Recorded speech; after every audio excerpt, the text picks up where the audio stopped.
Merci, gracias, Monsieur le Président. Merci pour votre belle présentation.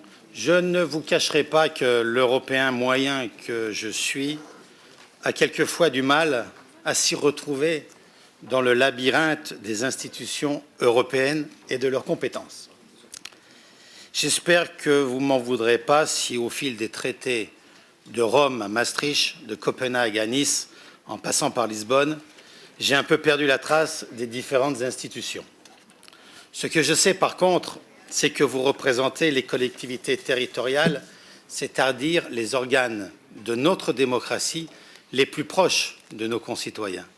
Et c'est à ce titre que vous m'intéressez, et je dirais même que vous m'intéressez beaucoup. On a dit que l'Europe construit des identités multiples et que nos régions sont le creuset de bien des alliages. Mais aussi, l'Europe est une source de mouvement, de déplacement, de migration et de brassage. Et c'est vrai aussi que la nation exalte et que l'Europe motive. Mais je dirais que la région structure et la commune enracine. Alors, si on fait un petit exercice mental qui consiste à transporter tout cela dans le monde du football, sur la planète foot, comme on dit, on s'aperçoit que la sélection en équipe nationale exalte et que l'Europe est très motivante, Champions League, Euro, grand club, mais qu'au départ, on joue tous dans son petit championnat régional pour le club de son enfance, lié à son patelin d'origine. C'est aussi pour cela que je défends avec passion le modèle sportif européen, car il est parfaitement adapté à notre Europe d'aujourd'hui. Alors vous me direz, sur quoi repose-t-il ce fameux modèle sportif européen? Sur quel territoire est-il fondé? Sur quel projet s'appuie-t-il? Alors laissez-moi essayer de vous donner une brève réponse tout de suite. Il repose sur un enchevêtrement démocratique et administratif plus ou moins complexe de compétences territoriales qui s'empilent pour former une pyramide. Et sa principale caractéristique, qui le différencie d'un autre modèle, le modèle américain par exemple, est qu'il est fondé sur la solidarité financière entre tous les échelons de la pyramide, du club amateur local à la base, à l'UEFA et ses grandes compétitions au sommet. Il est donc important, mesdames et messieurs, pour préserver l'intégrité du modèle, que les règles du jeu soient claires, que sa valeur sociale et éducative soit dûment reconnue et que la spécificité du modèle sportif européen soit protégée dans l'économie générale.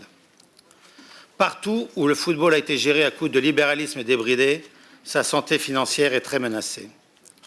Dans de nombreux cas, des clubs professionnels, propriétés d'investisseurs privés, ont dû quémander l'aide des communes ou des régions pour échapper à la faillite.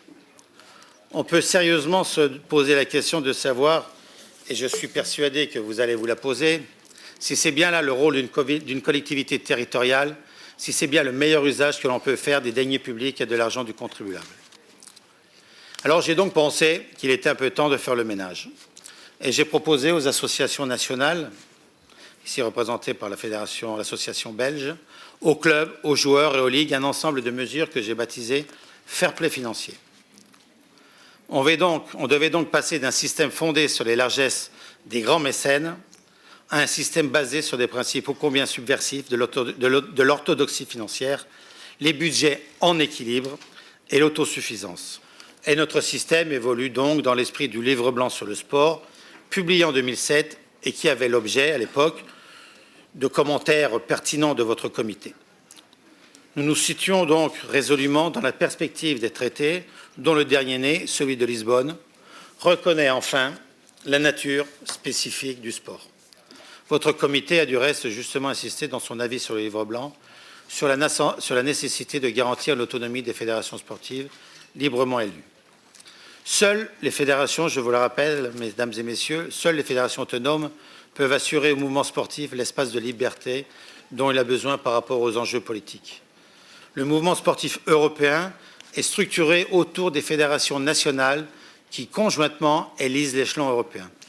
Et en tant que président de l'UEFA, je représente 53 fédérations nationales, elles-mêmes articulées en comités régionaux et instances locales. Les institutions européennes doivent donc dialoguer en priorité sans arrière-pensée avec les organisations sportives européennes démocratiquement élues.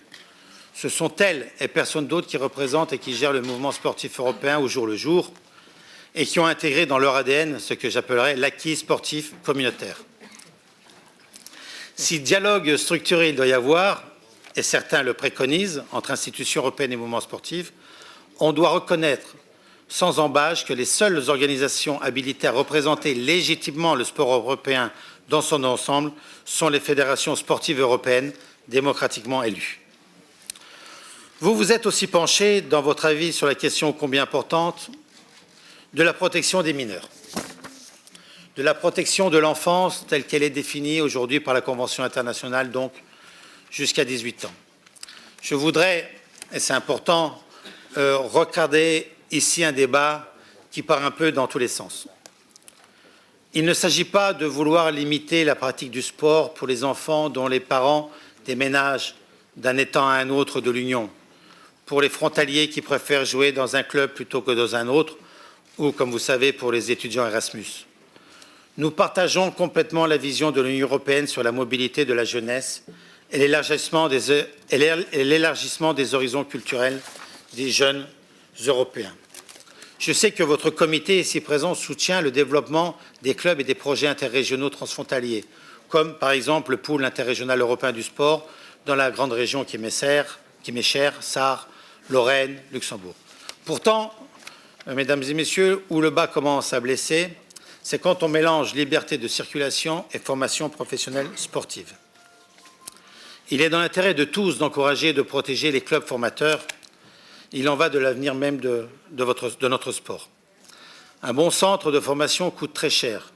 Si les centres de formation des petits clubs et moyens sont systématiquement pillés, sans contrepartie financière appropriée de leurs meilleurs éléments dès l'âge de 16 ans ou même avant par des clubs plus riches, la formation s'arrêtera. Il n'y a pas aujourd'hui de standard de formation au niveau européen et surtout en ce qui concerne l'éducation scolaire des enfants dispensés dans les centres. Étant donné, vous le savez très bien, le taux élevé d'échecs sportifs, naturel tant l'élite du football est restreinte, on doit sérieusement se poser la question de savoir ce qui advient de ces jeunes qui quittent leur pays d'origine pour entreprendre une carrière sportive professionnelle, qui échouent et qui se retrouvent sans bagage scolaire pour changer d'option de vie. L'Union européenne se doit de protéger les enfants sportifs.